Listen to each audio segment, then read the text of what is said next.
Les 3 stations-service qui servaient encore du carburant ce mercredi dans la commune de Muha, à l'exception d'une seule de Nyakabiga capable de servir en même temps l'essence et le mazout, toutes les autres donnent soit de l'essence, soit du mazout.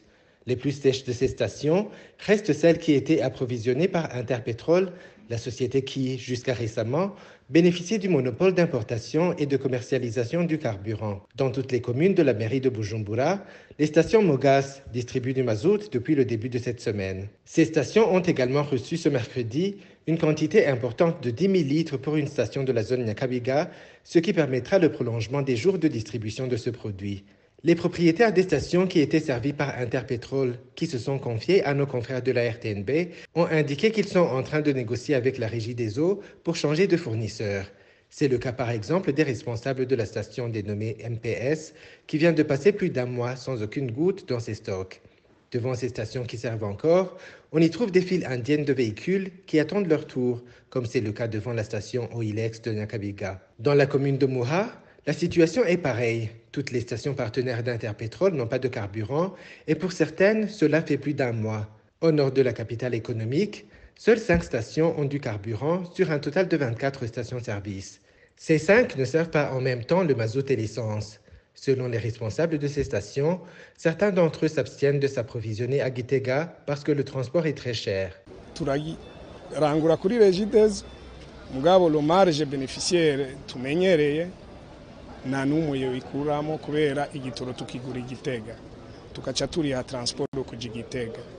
Uravye en terme commercial ni gukora turiko turahomba, mugabo kubera iyi crise turimo uri umuntu ushaka ko igihugu gitera imbere korohereza bene gihugu, twe twahisemo kuja muri ivyo turakigura muri Regideso, niyo marge ari noye mugabo turajako gutyo entre tarigiye ufise amahera akwira kamyo marge iraduga gatoyi kubera baca bakurungikira kamyo yuzuye, umva transport aho iba yavuyemo. Par contre, à Gitega, sur toutes les stations-service, aucun problème de s'approvisionner en carburant.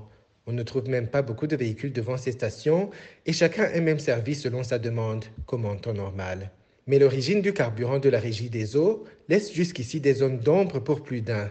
Pour certains, par exemple, son origine serait un don que la Russie a fait au Burundi et que le gouvernement aurait décidé de le vendre en cachette, la Russie n'ayant pas mis son accord sur cette option de le vendre.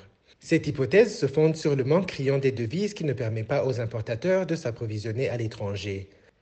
Jusqu'à maintenant, le gouvernement n'a fait aucune communication sur ce carburant ou sur une autre éventuelle source de devises, à part la Régie des eaux, qui affirme avoir reçu des devises de la part du gouvernement, sans plus de précision sur leur origine.